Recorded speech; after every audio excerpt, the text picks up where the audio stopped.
Olá, sejam bem-vindas e bem-vindos ao podcast da Apola. Meu nome é Pedro Fonseca, eu sou psicanalista e sócio da Apola em São Paulo. E aqui ao meu lado, meu amigo e colega João Felipe Domiciano, que também é sócio da Apola São Paulo e que assumiu desde a fundação da nossa sede a direção da Apola São Paulo. A ideia hoje é a gente falar um pouco do que a gente vem fazendo desde que a gente começou o trabalho local da Apola em São Paulo e olhando para frente um pouco para as jornadas internacionais da Apola, que em 2025 acontecerão pela segunda vez no Brasil e dessa vez na cidade de São Paulo. João, bem-vindo. Obrigado, pra gente. E eu queria te pedir para falar um pouco desse percurso nosso ainda curto, né? A gente tem mais ou menos 2 anos de trabalho, mas se você puder falar um pouco dessa construção, dessa sede que a gente vem fazendo aí desde 2022, 2023. Sim. Bem, a gente começou com um grupo de analistas que foi se reconhecendo e se encontrando em São Paulo. Todos já tinham algum trabalho ligado à Apola, né? Mas em outras sedes.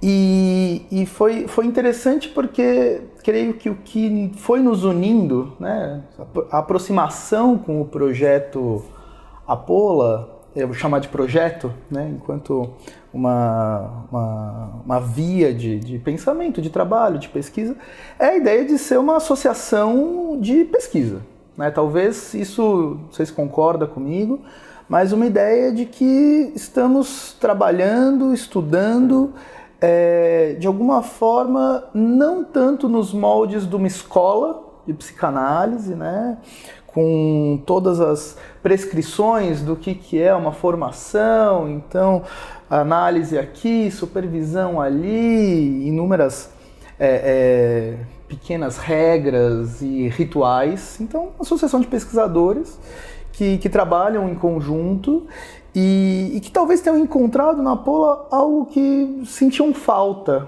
em outras instituições, né? Porque todos que nesse primeiro momento, e depois os que foram chegando também, né, na Apola enquanto membros ou sócios, como chamamos aqui, todos tinham alguma passagem por outras instituições, né? E temos amigos, inúmeras delas, e acho que diz um pouco, talvez, até da cena paulistana, onde que a Apola entra aí, né? Porque São Paulo é uma cidade imensa, é uma cidade de dimensões colossais, podemos dizer.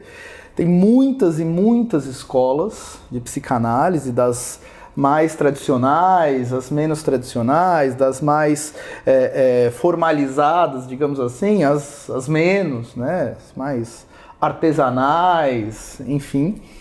Mas, de alguma forma, parece que o projeto Apola, ele permitiu com que a gente fosse construindo um trabalho de pesquisa conjunto, né, sob a ideia de uma associação, de um coletivo, pelo menos a interpretação que faço, né, que tinha um projeto epistemológico e metodológico muito bem arregimentado, digamos assim, né? Então, a ideia é que a Apola vem como um grupo que se organiza no entorno de um programa, né? Um programa epistemológico, o PIC, né? Bem, mas e aí? Não, eu achei, um ponto que eu achei bem interessante da sua fala foi o caráter de escola. Essa ideia de escola que Lacan institui e que ele faz um primeiro experimento, né, de criar essa escola, e que no final das contas, no final da vida e no final do ensino, ele dissolve a escola. E o Alfredo Edelstein aborda essa questão da escola como um dos pontos do fracasso de Lacan, né? O Alfredo tem esse trabalho indicando esse fracasso da tentativa de Lacan, e aí a escola, eu acho que ela está situada nisso. Então me pareceu interessante que você trouxe isso da escola, né? O que é que que a Apollo ela não se organiza, e muitas vezes a gente ouve isso, né, de pessoas que estão interessadas em saber mais sobre a Apollo e que nos tratam às vezes como escola. Como que funciona a escola de vocês, né? E você falou um pouco disso, desse grupo de pesquisadores, de uma sociedade que não se caracteriza por esse caráter de escola e que almeja ter um funcionamento mais voltado para a pesquisa, e que no lugar de um chefe de escola ou de um mestre de escola tem um programa de investigação científica como centro, né? Então acho que o que nos move, o que nos baliza é não o caráter de escola, como você falou, em que há um mestre de escola, em que há títulos, em que há essa tendência a se analisar com o próprio, né, membro da escola, e que há várias que estão seguindo esse caminho e legítimo, mas que no nosso caso a gente tenta fazer isso de uma maneira diversa. Então eu queria te perguntar um pouco sobre esse caráter da investigação, né? O que é que nesses 2 anos em que a gente está trabalhando em São Paulo, como que você avalia o que é que esse funcionamento, essa nossa tentativa de fazer algo diferente, balizado na investigação e num programa de investigação? Sim, acho que trazendo essa ideia do programa de investigação, né, acho que encaminha a pergunta. A Apollo sofre um tipo de resistência em São Paulo que é justamente por conta do PIC, a gente poderia dizer, que é esse programa de investigação científica. Por quê? Porque é um documento, né, em que a gente tem ali escrito alguns consensos conceituais, metodológicos, epistemológicos da instituição, e, de alguma forma, a crítica que nos chega é uma crítica sobre como interpretar esse documento. Né? Porque a Apollo não é uma instituição que está no entorno, por exemplo, do nome Lacan. Ah, não, então todos somos lacanianos, logo o que o Lacan falou ou não falou, bem, estamos ali assinando embaixo. Né? A ideia de ter um programa no centro é que é o nosso eixo de referência. Só que quando se interpreta esse programa de investigação como uma prescrição imperativa, não, só podemos falar e fazer o que está lá, a gente perde a própria ideia de pesquisa. Né? A gente perde a ideia de, bem, o que estamos fazendo aqui? Né? Então a gente vai ficar repetindo uma carta, né? Enfim. Então a ideia do programa é como se fosse uma carta de referência, em que a gente tem ali escrito os consensos institucionais, que, bem, são alguns consensos, mas que estão completamente abertos à crítica. E parte das nossas últimas pesquisas, no contexto Apollo internacional, são criticando pontos internos ao documento. Fato é que toda instituição psicanalítica tem os seus consensos, o seu dialeto próprio, tem o seu, digamos assim, o seu programa de investigação nesses acordos tácitos, mas não estão explicitados. Então, ter isso explicitado é algo essencial para que a gente possa movimentar a pesquisa num campo de interlocução que a gente consiga se referenciar e saber de onde partimos, como estamos dialogando mesmo. Né? Então, acho que nesse sentido a gente, em São Paulo, teve esse chamado inicial, né? Muitas pessoas se aproximaram. Acho que havia podemos dizer, uma demanda reprimida por esse tipo de conversa, né? Uma conversa com talvez um rigor colocado ali no papel, esses caminhos epistemológicos. Só que aí a gente começou a construir talvez algo diferente do que em outras Apollos, não sei, né? Outras sedes, que foram muitos trabalhos coletivos. Né? Porque a pesquisa tem algo de individual, né? Coisa de você estar ali lendo sobre o texto, mas a gente foi desde o início, né? A nossa pré-história já marcava um trabalho em grupo e a gente seguiu nesse caminho com grupos de pesquisa, cada um, obviamente, né? Nesses grupos cada um vai construindo o seu percurso individual, né? A gente não tem uma direção para que se produza algo coletivo necessariamente, né? mas foi um trabalho muito interessante, assim, da gente ver como as pessoas foram se aproximando, foram se apropriando, né, dessas trocas, e como isso foi produzindo efeitos de pesquisa, e pensando pesquisa também nesse sentido também de uma atitude, de uma posição, não necessariamente algo para produzir sempre algo novo, né, mas para não estar tão passivo diante de uma leitura, diante de uma teoria. Então, ler Lacan, ler Freud, ler quem quer que seja, de uma atitude um tanto mais questionadora, né, a gente poderia dizer. Muito legal. Eu achei esse também um outro ponto importante que você levantou, que é o programa de investigação científica não ser algo que está escrito na pedra, né? Que não é imutável. E isso a gente vem discutindo na Apollo há algum tempo. E como o programa de investigação científica ele é vivo, e o fato justamente dele estar explicitado num documento, porque como você falou, toda instituição tem um programa de investigação. E esse programa de investigação ele vai de fato mover aquele trabalho. E no caso da Apollo, o fato dele estar explicitado, eu acho que ele facilita justamente que a gente tenha a que se referir, inclusive para questionar. Né? Então a gente tivemos essa jornada aqui recente, em que a gente tinha o título A Psicanálise Interrogada, e de certo modo, nessa jornada eu acho que o PIC esteve interrogado, né? O programa de investigação esteve interrogado, a própria instituição teve interrogada também, que eu acho que é muito produtivo, né? A gente pensar, e me parece que esse trabalho que a gente vem fazendo, que como você destacou, é um trabalho em grupo, muitas vezes, né, com grupos de investigação, que é uma coisa que eu acho que, de fato, termina nos diferenciando um pouco do modo de trabalho de outras séries, né? A gente vem privilegiando esse trabalho em grupo. E eu acho que ele vem sendo realmente bem produtivo para a gente justamente pensar junto o quanto esse programa de investigação faz sedido, o que falta nele, né? O que a gente poderia acrescentar, o que a gente precisaria alterar. Te pediria para falar para a gente encerrar um pouco de como que está a sede hoje, né? Não sei se você vai ter esses números com exatidão, mas assim, quantos somos hoje? A questão a gente tem a categoria dos sócios, e temos também essa categoria dos aderentes, que são pessoas que estão se aproximando e que a gente espera que venham trabalhar conosco. Mas enfim, se você puder falar um pouco disso, dessa organização da instituição, da nossa sede em São Paulo.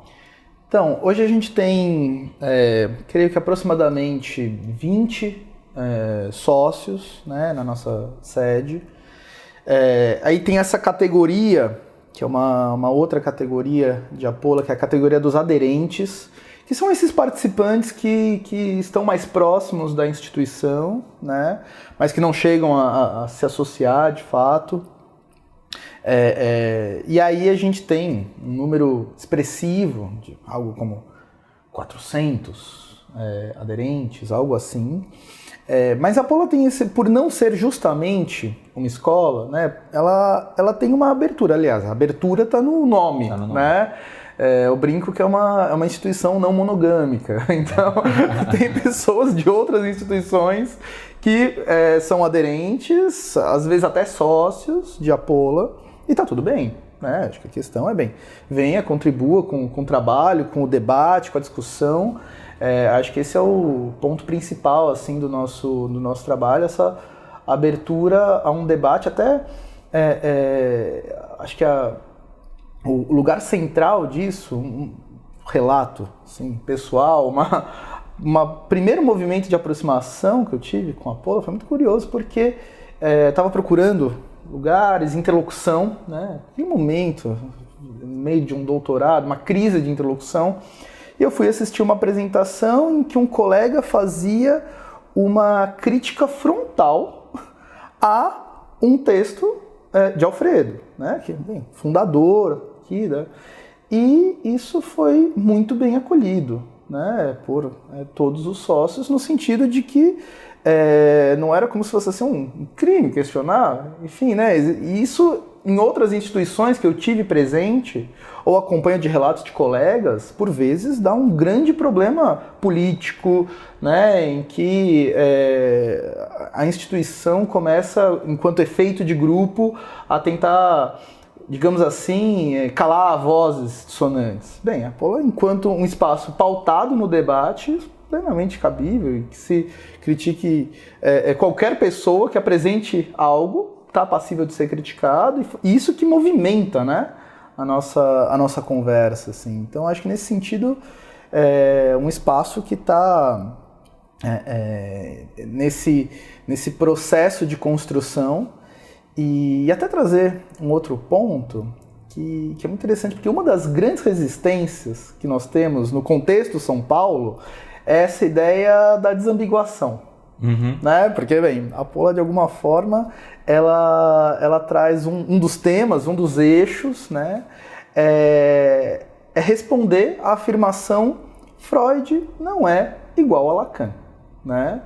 Ou Lacan não é uma mera continuidade linear do projeto freudiano. Existem aproximações, existem rupturas, né? Que a gente possa trabalhar isso, algo central no projeto de Apola.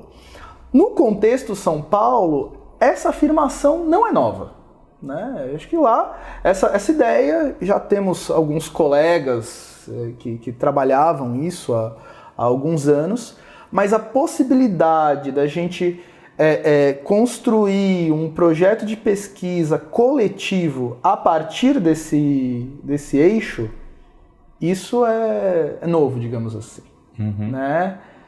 Então acho que nesse sentido é muito interessante a que responde, né? A chegada de Apola em São Paulo e como que a gente vê o acolhimento na cidade dos psicanalistas paulistanos. E não só, né? Acho que de outras áreas do Brasil também. Os nossos sócios em São Paulo, creio que metade está fora da cidade por conta da facilidade do mundo virtual. Mas, de alguma maneira, a gente tem esse eixo bem construído, né? E, enfim, há quem nos critique por isso também, mas faz parte. E sempre convidamos aqueles que criticam ao debate também. Vamos conversar então, né? Acho que esse é o espírito que nos move. Claro. Eu acrescentaria, e aí a gente caminha para o final, que esse ponto você falou do ponto da desambiguação, né? Uhum. E eu tinha falado antes disso, você falou, e eu complementei que o PIC não estava escrito na pedra. E eu acho interessante do nosso trabalho em São Paulo que mesmo esse ponto ele está em xeque. Então, sim, é um dos eixos do programa de investigação da Apola fazer essa diferenciação ou essa desambiguação do que diz Freud e do que diz Lacan. E a gente parte de uma ideia que são modelos teóricos diferentes. Mas nas discussões de grupo, várias das que eu presenciei, isso também está em xeque, né? Então a gente também está dizendo assim, mas espera aí, esse Freud que a gente está dizendo aqui que é diferente de Lacan, só há esse Freud? Não há um outro Freud? Não há, assim como há outro Lacan, não há um outro Freud? Então, acho que eu acrescentaria isso também para fazer esse convite, que eu acho que estava na sua fala, o convite, e aí vou só deixar ele mais explícito, para que as pessoas que tenham interesse nesse trabalho se aproximem e venham discutir com a gente, né? Não, o PIC não é uma bíblia e é uma pergunta que muitas vezes as pessoas fazem, não estou de acordo com esse ponto do PIC, então não sei se faz sentido estar em Apola. E eu acho que faz, né? Faz sentido. Que bom que você não está de acordo se você estiver disposto ou disposta. Bom que sabe que não está de acordo, Exato. né? Porque às vezes só descobre no meio do caminho, né? Enfim, claro. Isso está ali colocado de partida. Claro, e acho que todas as visões são bem-vindas justamente por conta desse espírito científico e de discussão. Bom, você quer falar mais alguma coisa, João, ou a gente encerra? Não, acho que é isso. Acho que esse primeiro momento é reiterar o convite de Pedro e dizer que em novembro do ano que vem teremos as jornadas na nossa cidade, São Paulo. Estamos em Buenos Aires, cidade São Paulo, todos mais que convidados a essa conversa. Obrigado, João. Obrigado a você que assistiu mais esse episódio do podcast da Apola.